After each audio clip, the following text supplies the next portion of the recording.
Звичні засоби вгамують біль у горлі ненадовго, а Деквадол ефективний, бо усуває причину запалення. Деквадол лікує горло, полегшує біль.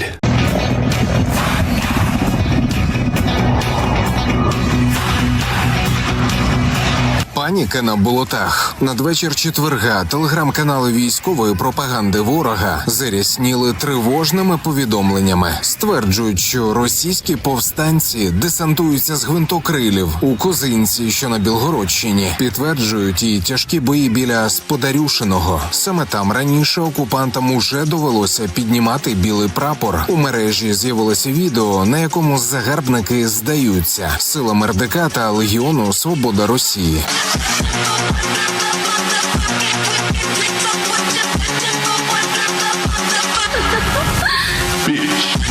Единственным источником власти в нашей стране является народ. Только вы, граждане России, определяете судьбу Отечества. Це що, кремлівський карлик натякає на карт-бланш у діях російського повстанського руху? Але серед них не лише росіяни. Група бійців, які відстоюють незалежність Чеченської республіки Ічкерія, звернулася до представників мусульманської спільноти в усій тимчасовій федерації. Заявляють, що звернення записали вже на території Білгородської області. Следуя путям наших героев, как Шамиль Басаев, мы проводим спецоперации, диверсионные операции на территории Российской Федерации. И мы будем проводить их, пока они не освободят полностью наши земли. Хотел бы добавить, сегодня мы зашли на территорию России, но скоро, иншаллах, с помощью Аллаха мы зайдем на Кавказ, иншаллах. И хотел бы попросить вас, как вы можете, кавказцы, идти на эти выборы? Вибори під загрозою постійної дрон-атаки. Десь в Орловській області не встигли відійти від масштабної пожежі на нафтобазі «Орел-Нафтопродукт». А вже доводиться повідомляти, що московитів знову атакують невідомі влучні дрони. Нарахували щонайменше 3 безпілотники.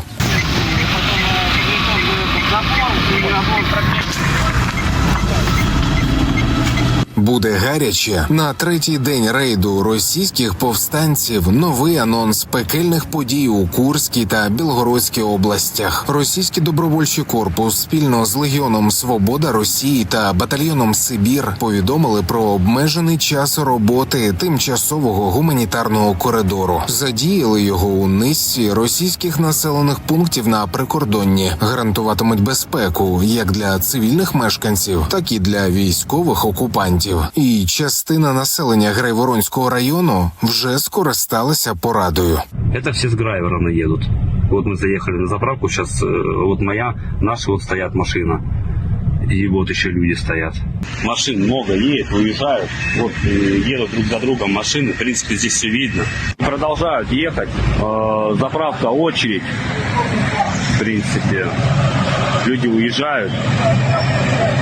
Вон еще едут. Що станеться потім, важко прогнозувати, але певні натяки вже добре відчувають у самому Білгороді. Осколочек прилетів. Вибухів має бути більше. Палати має уся Московія. Генсек НАТО закликає союзників прискорити постачання і техніки, і боєприпасів. Нагадав, що торік Альянс у рази збільшив підтримку України. ЗСУ вперше отримали західні крилаті ракети «Storm Shadow» і «Скальп». А нині на завершальному етапі отримання винищувачів F-16. Згідно з опитуваннями, на які посилається Столтенберг, 2/3 громадян з країн НАТО наполягають на подальшій підтримці України. Україна потребує ще більшої підтримки, і ця підтримка потрібна зараз. Українцям не бракує мужності, їм бракує боєприпасів. Настав час для союзників мобілізувати всі резерви та виявити політичну волю, щоб надати Україні все необхідне для цієї боротьби. Усі союзники мають глибше зазирнути у склади і постачати допомогу швидше. Кожен день затримки має реальні наслідки на полі бою в Україні. Було б великою історичною помилкою дозволити Путіну перемогти. Поки що Росія вдало перемагає правила пожежної безпеки. Напередодні мешканці Сочі зняли пожежу, яка раптово виникла на території місцевого аеропорту. МЧС та влада стверджують, що це такі навчання. Звісно, охоче віримо. Наступного разу підпаліть ще більше. Посмотрите, что происходит в аэропорту. Что-то...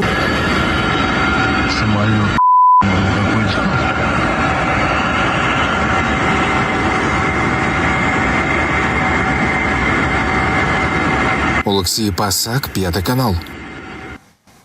Головнокомандувач ЗСУ Олександр Сирський прибув до Запорізької області. Він продовжує роботу в бригадах, які тримають оборону на цьому напрямку.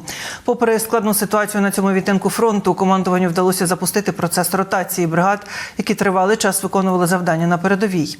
Російська армія комбінує артилерійські обстріли з атаками дронів різних типів. Сирський написав на своїй сторінці: протистояння дронів та РЕБ вийшло на перший план, і тільки той, хто перший зможе добитися відриву від супротивника в цьому змаганні, матиме шанс на перемогу. Головнокомандувач зазначив, що ЗСУ потребують сучасних та потужних засобів радіоелектронної боротьби. 68 бойових зіткнень із ворогом відбулося протягом цієї доби.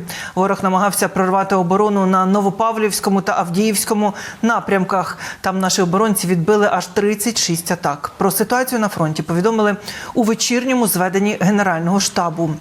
Сунула Москолота і на Лиманському напрямку. Супротивник 16 разів намагався просунутися, успіху не мав. Окупанти вдарили по критичній інфраструктурі на Харківщині. Через це є перебої із радіо і телесигналом у кількох районах. Уночі Москолота безпілотниками вдарила по системах зв'язку області. Тривають роботи над відновленням об'єктів. Військова адміністрація попереджає, що ворог може завдати ударів повторно, тож закликає довіряти лише офіційним українським джерелам інформації. У нас сьогодні вночі був такий масований досить обстріл наших фактично територіях. Ворог зосередився цілеспрямовано на об'єктах критичної інфраструктури, а саме радіотелекомунікаційне обладнання нашої області, населених пунктів тощо. Значить, наразі ми працюємо із Національною поліцією, органами прокуратури щодо фіксації, перш за все, цих чергових терористичних актів. Ну і, звичайно, із нашими підрозділами ДСНС щодо усунення аварійності, усунення наслідків для того, щоб максимально швидко приступити до відновлення, оскільки наша область, наше населення має бути із зв'язком, із інтернетом, із теле, відповідно, програмами і, відповідно, радіо.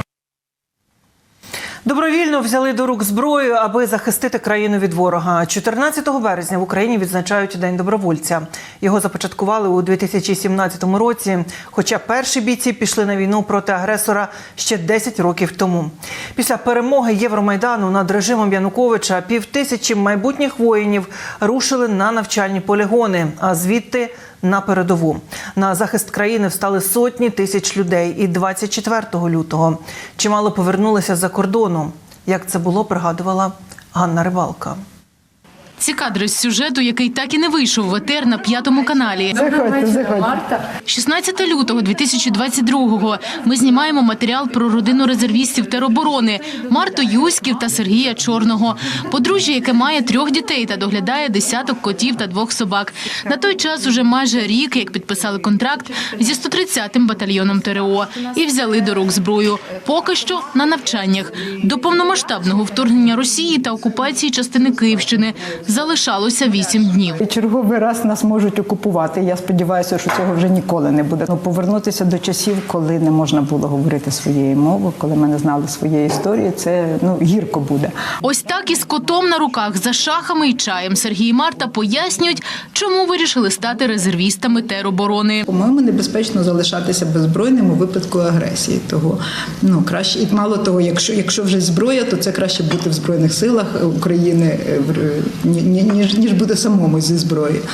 Того, по-моєму, це таке дуже правильне і очевидне рішення. На мій погляд, що кожна людина, вона приймає в якийсь момент для себе рішення, чи вона тікає, чи вона лишається і буде ховатися, чи вона готова робити якийсь спротив. Якщо ти не навчений, то відповідно робити спротив – це так, просто розмова якась. Тоді син Марти та Сергія показував, як правильно накладати турнікет. А пані Марта, накинувши кітель резервістки, показувала вміст тактичного рюкзака, який знадобився трохи більше як за тиждень. Сюжет про родину так і не вийшов в етер, бо «5 канал» знімав їх як резервістів. За тиждень ситуація стрімко змінилася. Резервісти стали військовими. З перших днів брали участь у бойових діях.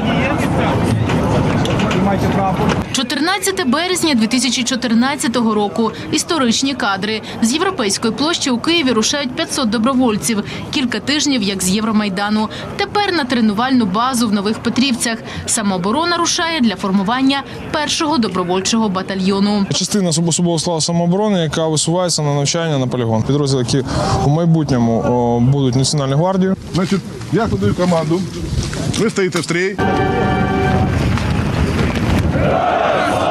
Хтось уже тримав зброю, хтось бачить її уперше. Ти моя лялечка. Мотивація одна – вільна і незалежна Україна. Ніхто, крім нас, ВДВ. Вигнати нечисть. Діди, Вуйко один загинув за Україну. Діди, одному дідові в живіт запхали багнери москалі. От ті, що зараз їх діти на Україну прийшли. Готові, якщо в разі чого піти прямо на кордони, стояти з зброєю? Так. Я студент, я культуролог.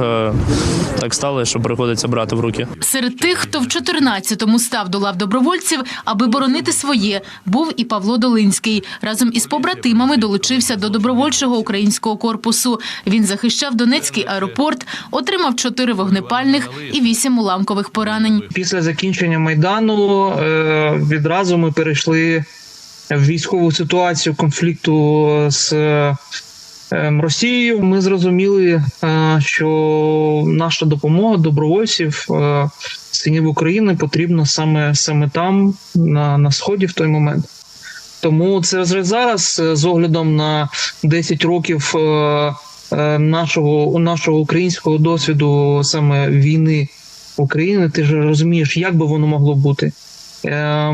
Тоді ніхто не розумів, як краще діяти. У мене не було ні військової кафедри, я не служив, у мене було 3 вищі освіти. Під час відновлення у цивільному житті Павло опікувався правами бойових побратимів. Лише в 2017-му з'явився закон про добровольців. Держава визнала їх учасниками бойових дій. У лютому 2022-го Долинський повернувся до армії. 24 лютого змусило добровільно стати на захист країни сотні тисяч людей.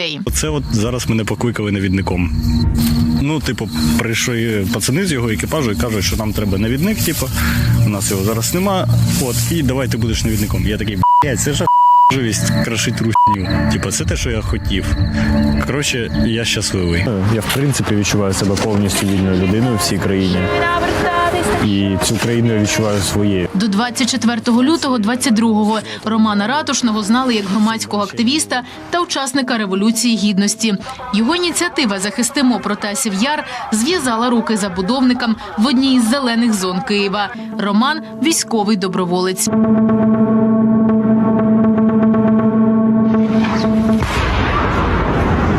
Хоть бы ты. Ні, это проснулся от голоса. А так он лежит уже так вот минут 20. Тут так наваливается. И дальше спать пошел вообще. Феноменальный человек. У червні 22-го Роман Ратушний загинув у бою під Ізюмом на Харківщині. Потрапив у ворожу засідку. Він був розвідником 93-ї механізованої бригади «Холодний Яр». Йому було 24.